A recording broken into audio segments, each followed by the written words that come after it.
안녕하세요. 5분 말씀입니다.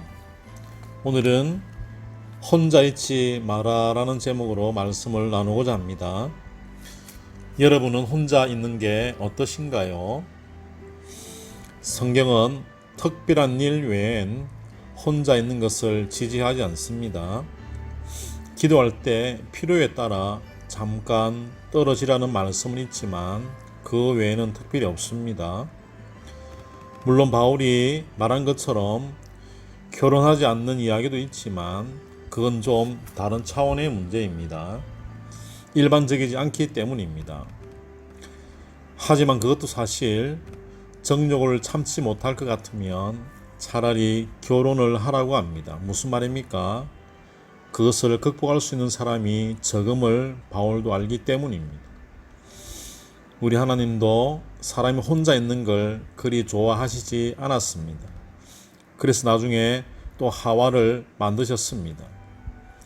그것은 무엇을 의미하는가 하면 하와와 아담은 늘 붙어 있어야 하는 존재라는 것입니다. 왜 그럴까요? 물론 독처하는 것이 좋아 보이지 않으셨다라고 말씀을 하시지만 사실 그 둘의 기쁨보다 그들이 기뻐하며 함께하는 아름다움을 하나님은 바라보고 싶으셨던 것입니다. 우리 하나님은 우리로 인해서 기쁨을 이기지 못하시는 분이시기 때문에 그렇습니다. 스바냐 3장 17절에는 너희의 하나님 여호와가 너희 가운데 계시니 그는 구원을 베푸실 전능자이시라. 그가 너로 말미암아 기쁨을 이기지 못하시며 너를 잠잠히 사랑하시며 너로 말미암아 즐거이 부르며 기뻐하시리라 하리라 라고 말씀하셨습니다. 그러므로 함께하는 그것, 지원받은 자들이 굳건히 붙들어야 할 삶의 원리인 것입니다. 그런데 어느 날부터 하와는 남편 없이 혼자 동산을 거닐기 시작했습니다. 하와는 그러다가 선악과를 묵상하기 시작했습니다. 이때까지만 해도 선악과에서 돌아설 수 있었습니다. 하지만 혼자다 보니 누군가 말리는 사람도 없는 것입니다. 남편만 곁에 있었다면 돌아설 수 있었습니다. 하지만 남편은 또 어디 갔는지 온 산천지를 돌아다니며 아직도 짓지 않은 만물의 이름을 붙여주려 바쁜지 위험천만한 상황 가운데에 놓인 간당간당한 아내 하와 곁에 없었습니다. 그러다 점점 무서운 일에 더욱 접근하고 말았습니다. 이제 하와는 선악과 코미까지 다가온 것입니다. 여기까지만 해도 남편이 있었다면 좋았을 것인데 불행히도 결국 하와는 그러다 사단에게 넘어가고 말았습니다. 그 일로 인류는 결단이 나고 말았던 것이지요. 다윗을 보십시다. 우여곡절 끝에 다윗은 왕이 되었습니다. 이전의 위험이 이제는 어느 정도 사라지고 안정을 되찾았습니다. 그렇다면 하나님 존재에 관한 학습을 누구보다 진하게 경험했던 그가 상황이 좋아졌다고 하지만 하나님을 더 붙들고 살아야 했습니다. 그는 그렇게 살아야 하는 존재였습니다. 그런데 또 다른 비극이 다윗을 기다리고 있었습니다. 다윗은 혼자 왕궁 옥상을 거닐었습니다. 물론 옥상 위를 걸을 수도 있습니다. 당연한 일이기도 하겠지요.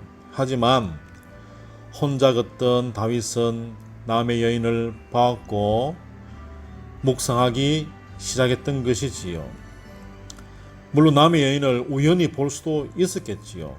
하지만 문제는 다윗은 남의 여인을 마음에 두고 묵상하고 결국 범하고 말았던 것입니다. 그뿐 아닙니다. 다윗은 그러다가 여인의 남편까지 사지로 내몰아 죽이고 말았습니다. 참으로 악독한 왕이 아닐 수 없습니다. 사실 다윗을 성군이라고 하지만 따지고 보면 다윗 역시 다른 악한 왕과 일반입니다. 다만 하나님 앞에 늘 엎드리니 늘 엎드려 우니 하나님의 마음에 들어 하셨던 것입니다. 그런 다윗은 툭하면 질질 짜는 삶을 살았습니다. 다윗의 시편을 읽어보십시오. 다 우는 이야기입니다. 다윗 역시도 혼자 돌아다니다가 거짓을 한 것입니다. 누구라도 그 옆에 있었다면 그와 같은 일은 일어나지 않았을 것입니다. 혼자가 문제였습니다. 사랑하는 여러분, 혼자 있지 마십시오. 혼자 있으면 안 됩니다. 그래서 아무도 보는 이 없을 때 당신은 누구인가 라는 책이 나오고 질문이 나오는 것입니다. 무슨 말입니까? 인간은 혼자 있을 때 범죄할 수 있는 가장 최적의 요건인 것을 말하고 있는 것입니다. 이참에 여러분에게 하나 묻겠습니다. 여러분은 아무도 보는 이 없을 때 누구입니까? 혹여 하와와 같은 짓은 하지 않으시는지요? 혹여 다윗과 같은 짓은 하지 않으시는지요? 혹여 가룟 유다와 같은 짓은 하지 않으시는지요? 잊지 마십시오. 가룟 유다는 제자들과 늘 함께 붙어 다녔다면, 그래서 자신의 모습이 늘 공개되어 있었다면 그와 같은 계략을 품었겠습니까? 그는 혼자 돌아치다가 그냥 사단의 밥이 된 것이지요. 우리는 혼자 있을 때 사단이 공격하기 가장 좋아한다는 것을 가룟 유다를 통하여서도 깨달아야 할 것입니다. 그러니 절대 혼자 있으면 안 되는 것입니다. 위험합니다. 사단은 우는 사자와 같으니 위험한 건 당연한 것입니다. 그래서 하나님은 가족이라는 공동체를 주셨고 교회라는 교회 공동체를 주신 것이지요. 개인 플레이가 위험함을 아시기 때문에 말입니다. 사실 우리도 우리 스스로가 혼자 있으면 위험하다는 사실을 누구보다 잘 알고 있잖아요. 그렇죠? 시편 133편 1절에 형제가 연합하여 동거함이 어찌 그리 선하고 아름다운고 라고 말씀하였습니다. 사랑하는 여러분, 다시 강조합니다. 제발 혼자 있지 마십시오. 오늘은 여기까지 하겠습니다. 승리하는 하루 되세요. 감사합니다. 할렐루야.